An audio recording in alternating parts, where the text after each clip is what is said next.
Minglaba and welcome to Myanmar Radio's Myanmar Today. I am Agajo. Today we reports on Pyithu Hluttaw's discussion about CSR in Myanmar. Amyotha Hluttaw approving amendment to Protection of Citizens' Privacy and Security Bill. Real estate to be major driver for COVID-19 economic recovery plan. And why do schools need to reopen amid COVID-19? All of that on this edition of Myanmar Today. But for now, let's take a look at what's happening in local news. The Union Election Commission held a coordination meeting at its headquarters with the relevant union ministries regarding the 2020 general election in Naypyidaw yesterday. Present at the meeting were UEC Chairman Pyithu Hluttaw and Commission members, deputy ministers and officials of the invited ministries, and officials from the Commission's office. Speaking at the meeting, Pyithu Hluttaw said the general elections for 2020 will be held on the 8th of November, and since it is a nationwide election, the cooperation of all relevant ministries is paramount. He said the Ministerial Office of Union Government and the Ministry of Labor, Immigration and Population issued a joint action plan implemented since 2019 to ensure the electoral roll has the correct number of eligible voters and to make sure these voters can exercise their right to vote. UEC Chair said there are 37 million eligible voters nationwide, and the election subcommissions make monthly reviews, additions, and amendments to the electoral roll. He said they will announce the list of voters twice in accordance with the existing laws, but the people need to check whether their names are in the list or not themselves. With the pilgrims visiting Bupaya in the Bagan Yau archaeological heritage site, the Bu Pagoda port falling silent for over 3 months is now revived with the motorboat riders. That is said by Umang So, a motorboat owner in Bupaya River Port. The pilgrims from across the country are now visiting the pagoda starting from the first week of July with the permission to revisit the significant pagodas, the Bagan Yau archaeological heritage site. The famous pagodas are now allowed to say prayers from 9 a.m. to 4 p.m. according to Shui Sigong Pagoda Port of Trustees.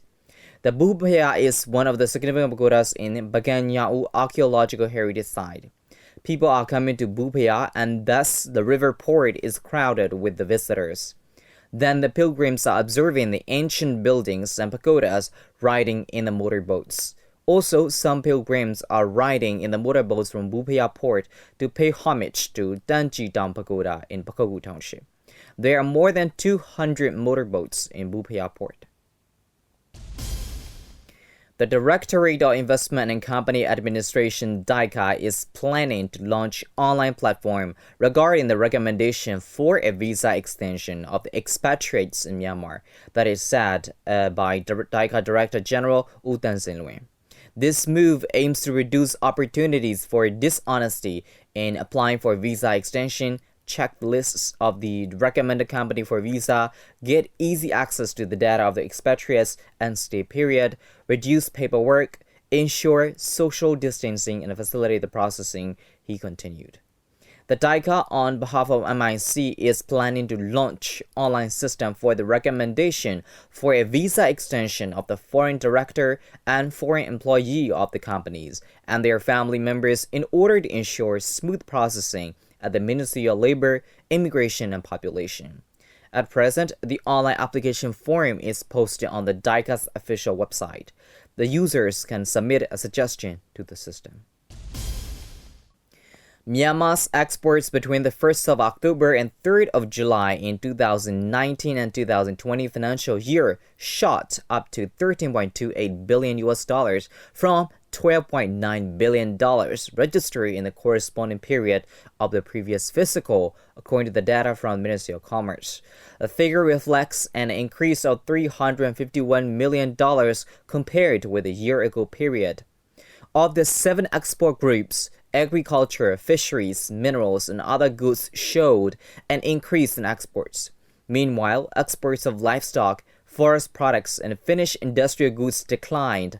Export values were registered at $3 billion for agro products, $62.7 million for livestock, $712.7 million for fishery products, $1.35 billion for minerals, and $115.7 million for forest products, $7.09 billion for manufactured goods, and $838.4 million for other goods. Myanmar's top 10 export countries are China, Thailand, Japan, Singapore, the US, India, Germany, the Republic of Korea, Spain, and the UK. That's all with the local news. Now we will move on to our first report. Pyithu Hluttaw has approved the proposal of calling on the government to have specific policy to CSR programs and to enhance the participation of the local residents in a transparent way. It was passed after the discussion of Hluttaw representatives on the third day of second Pyithu Hluttaw 17th regular session. At the meeting, the Union Minister for Investment and Foreign Economic Relations explained about the current CSR campaigns by the businesses and investors in Myanmar. Myanmar demands corporate social responsibility (CSR) as part of the core business when many companies and investors are entering into it. CSR is aimed for the businesses to bring good relations with the community by sharing the benefits to environment and society. This involves communication between government, business, and local community. It was discussed on the third day of the second Pyithu Hluttaw 17 regular session held on Wednesday.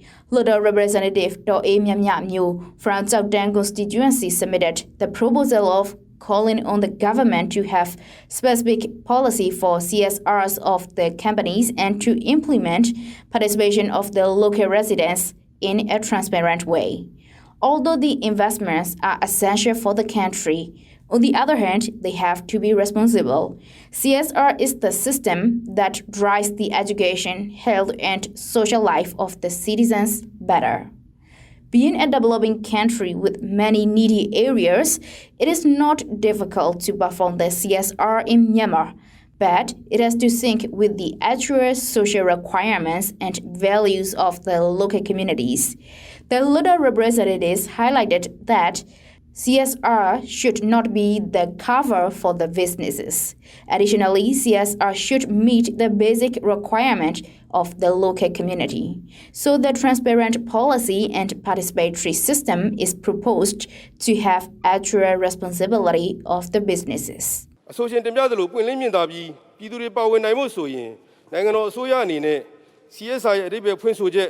As mentioned in the proposal to be transparent and participatory, I would like to suggest that the government should lay down policy and regulations for the definition of CSR, implementing CSR fund, forming management committee, and producing a working report. Especially for the areas affected by the mining companies, the cooperation of the residents is important. If the residents can manage the CSR fund for the needs of their place, it would be a better provision. The basic needs of an area are different. It may be health, education, and transportation, or employment and skill enhancement.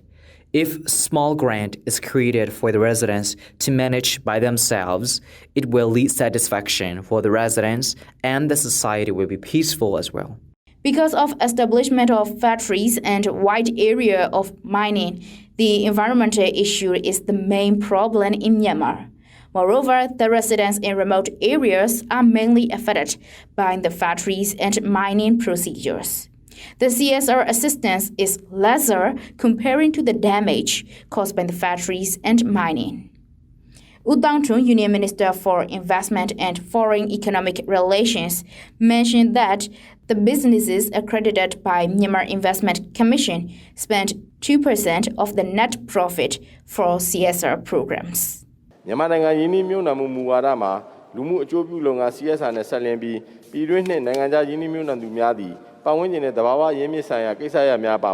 Myanmar investment policies mention that the investor have to be responsible for the society, including environmental affairs. To meet this requirement, Myanmar Investment Commissions ask for the detail of CSR campaigns when accrediting the investment proposals. It is also required to include about CSR in annual report of businesses. Ground-level inspection is also done.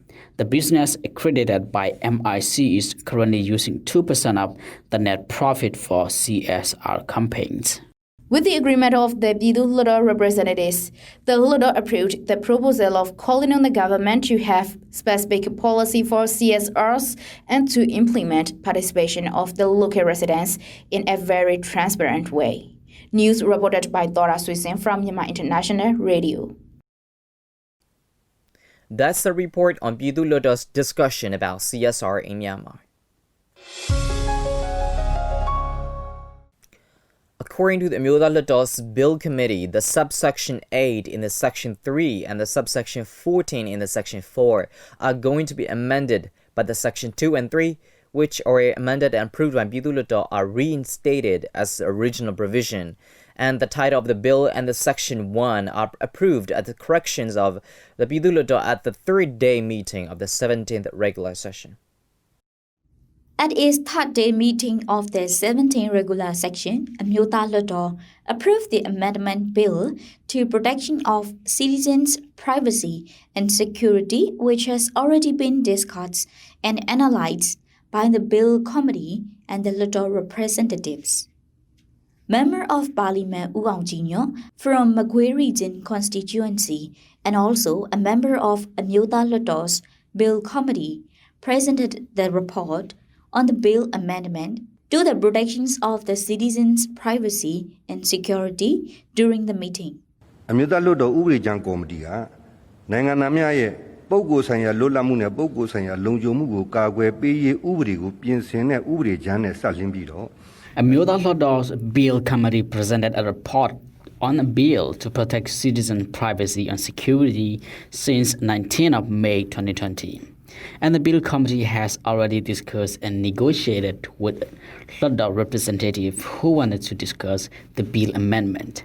The Ministry of Home Affairs and Supreme Court of Myanmar on 8th of July 2020. After the discussion has been made, the bill amendment is going to be kept as edited version of the committee. So the amendments to the bills are reported to seek approvals from Amyotha Hluttaw. ဥပဒေကြမ်းကော်မတီရဲ့မူလပြင်ဆင်ထားတဲ့ပြင်ဆင်ချက်များအတိုင်းအမျိုးသားလွှတ်တော်ကအတည်ပြုဆောင်ရွက်နိုင်ပါရန်အစီရင်ခံစာတင်ပြအပ်ပါတယ် According to the Amyotha Hluttaw's Bill Committee, the subsection 8 in the section 3 and the subsection 14 in the section 4 are going to be amended, but the section 2 and 3, which were amended and approved by Pyithu Hluttaw, are reinstated as the original provision. And the title of the bill and the section 1 are approved as the corrections of Pyithu Hluttaw at the meeting. Law protecting the privacy and security of citizens was enacted in accordance with the Constitution since March 2017. But Pyithu Hluttaw committees on justice and legal affairs exclaimed and submitted a bill to amend the law protecting the privacy and security of citizens.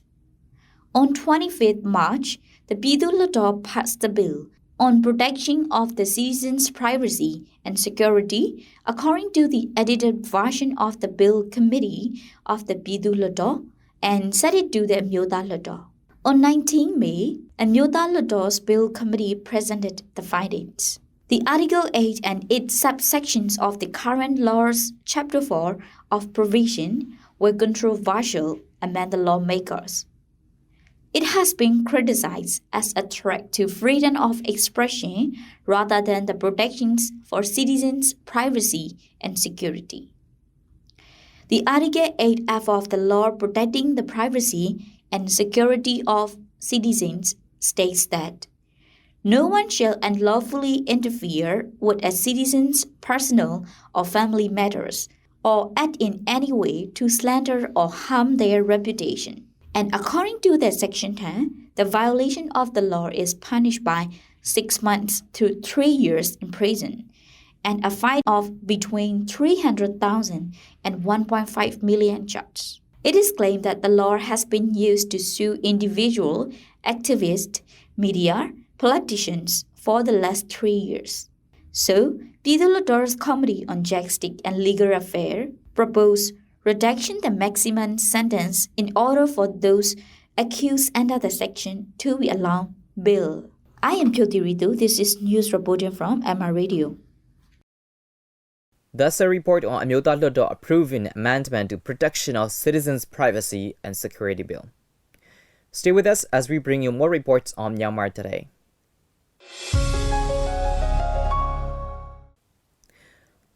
Real estate experts commented that the overall market is stable with opportunities open to foreign investors despite stress on the global economy. The real estate sector's growth should be considered as part of the recovery plan from the COVID-19 fallout.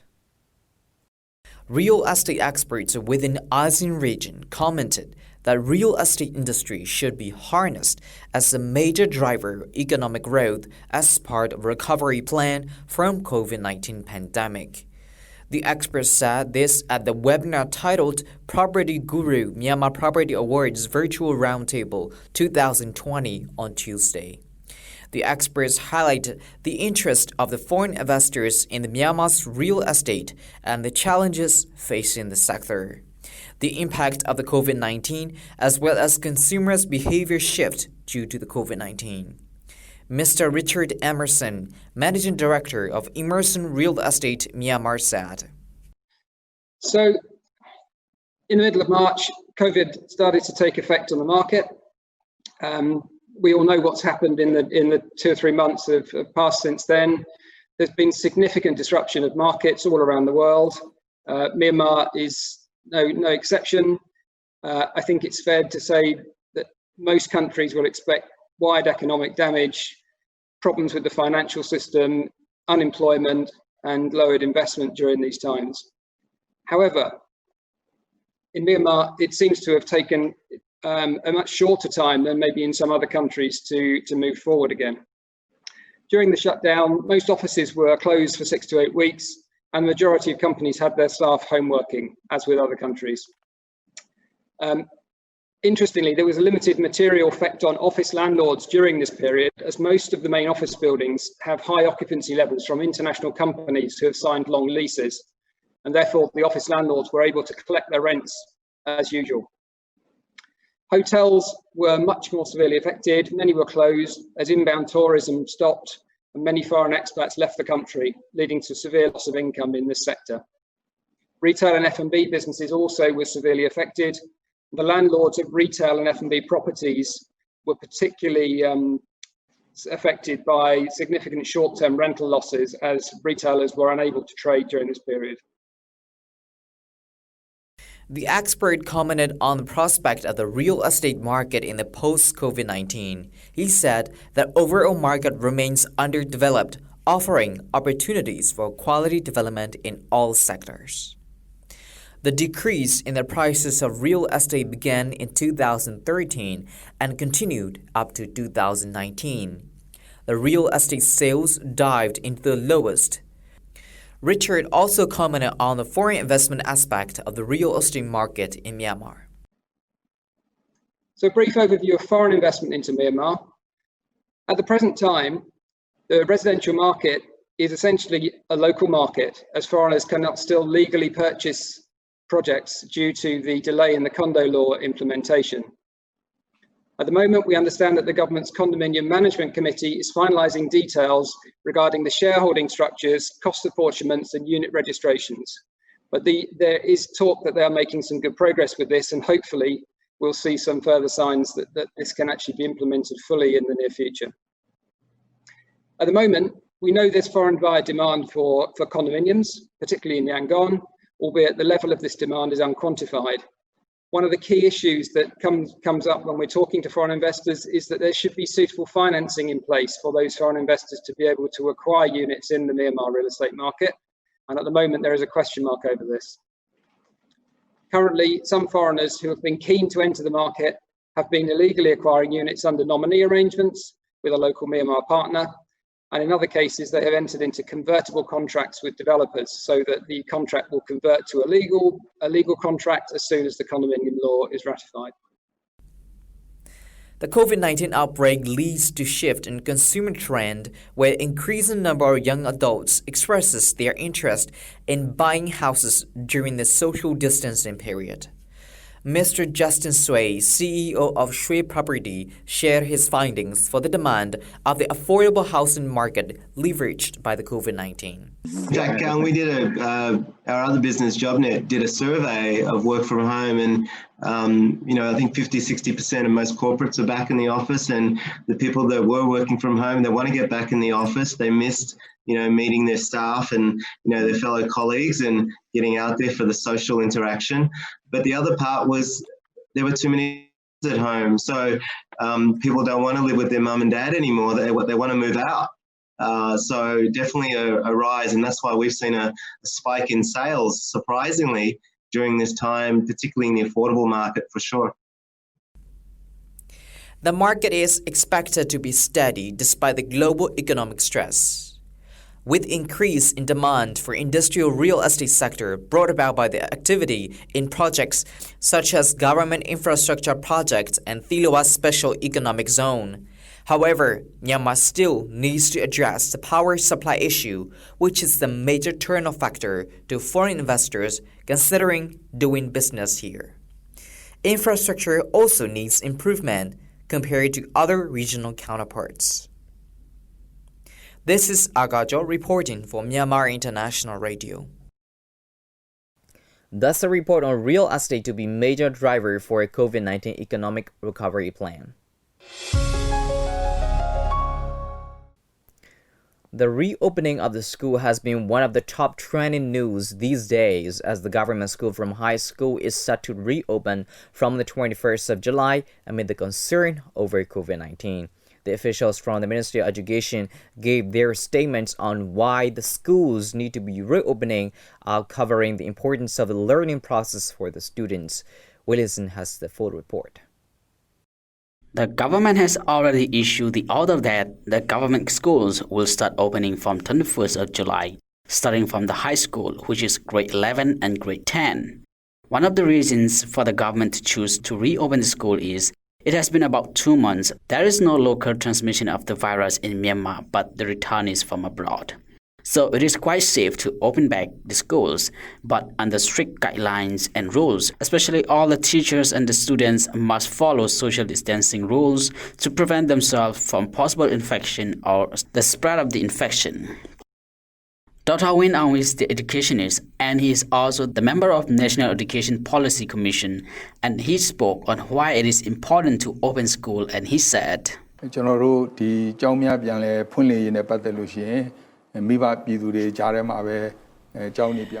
it comes to reopening of the schools, we have heard several voices, especially from the parents, whether it is a good time to reopen the school or not. Some raise the question on why we cannot wait until this COVID-19 is over. More than 190 countries in the world have already closed down the schools, which make more than 1.5 billion students stay at home. For whatsoever the reason it may be, whether it is natural disaster or the health crisis like we're into right now, closing of the school should not be too long for the students. As the responsible officials from the Ministry of Education, we do our best to be able to open the school as early as possible as we are late already. Another reason is when the school is closed, the students have stopped learning. When it comes to learning, it is a long-term process where it begins from learning the small things and growing up gradually for the students, all the necessary qualifications in their personal growth. Therefore, when the school is closed, learning process for the students will stop, which is also known as learning journey. This is the reason why it is so important for the students to continue to learn and grow in their time. According to the Ministry of Education, it has no intention for the students to lose the opportunity to grow, which will also be the loss for the nation. The outbreak of COVID-19 has not only changed the context of opening schools in this year, but it has also changed how school teachers undergo their training and preparation through online for the upcoming academic year, as the Ministry of Education is always introducing the new ways of learning for the students.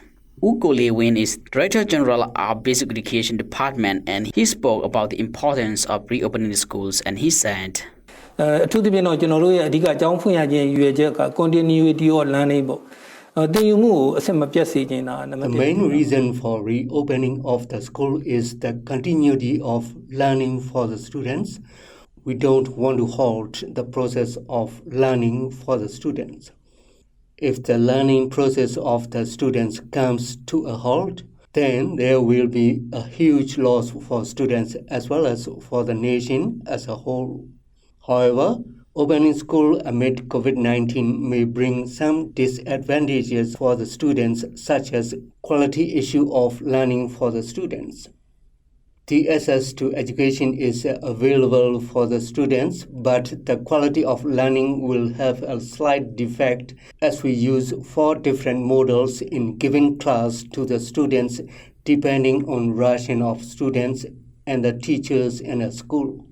There are 3 schools nationwide when these 4 models of learning method cannot fit, as the number of students is much higher and the number of teachers is smaller, which will definitely need another solution. As the opening of the school is already late for 51 days than the usual year, the curriculum of the school must be prioritized and minimized, where the students will learn what are considered to be a must to learn in their respective grades. The interaction time between the students and teachers will be minimized as well, but the students will complete their schools on time as usual, according to the report by the Ministry of Education. This is Wilson for MI Radio. That's a report on why do schools need to reopen amid COVID-19. And that's all we have for today's reports, and it's time to check on some international news here on Myanmar Today.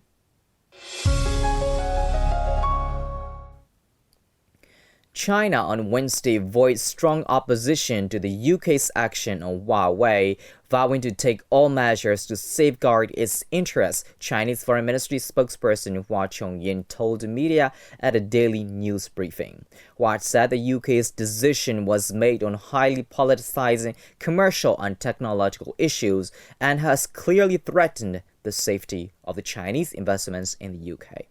She continued that China will fully and seriously assess the incident. The spokesperson's comments came after the UK's decision to ban Huawei from its 5G network on Tuesday. The British government decided on Tuesday to ban its telecom operators from purchasing new 5G equipment from Huawei by the end of 2020, while giving them until 2027 to remove Huawei equipment already implemented in Britain's 5G network. Europe's second top court on Wednesday rejected an EU order for iPhone maker Apple to pay 13 billion euros in Irish-backed taxes. In its order 4 years ago, the European Commission said Apple benefited from illegal state aid via 2 Irish tax rulings that artificially reduced its tax burden for over 2 decades to as low as 0.005% in 2014. The defeat for European Competition Commissioner Margrethe Vestager could weaken or delay pending cases against IKEA and Nike over deals with the Netherlands, as well as Huhtamäki's agreement with Luxembourg. U.S. President Donald Trump is claiming he was behind the UK's decision to ban Huawei from its 5G network from the end of 2027. The UK's Health Secretary Matt Hancock was quick to deny, telling Sky News, "Well, we all know Donald Trump, don't we?" UK Prime Minister Boris Johnson has ordered Huawei equipment to be removed from Britain's 5G network in what has been seen as a choice between siding with the global rivals, the US or China. Chinese and Indian border troops on Tuesday held the 4th round talks at the corps commander level. Chinese Foreign Ministry spokesperson Hua Chongyin said Wednesday that based on 3 rounds of talks earlier, the 2 sides made further positive progress in taking effective measures to disengage frontline troops and ease the border situation. And that's all we have for today. Thanks for joining me on Myanmar Today. I am Aga Jones. Have a great day, everyone. Stay home, stay safe. Goodbye.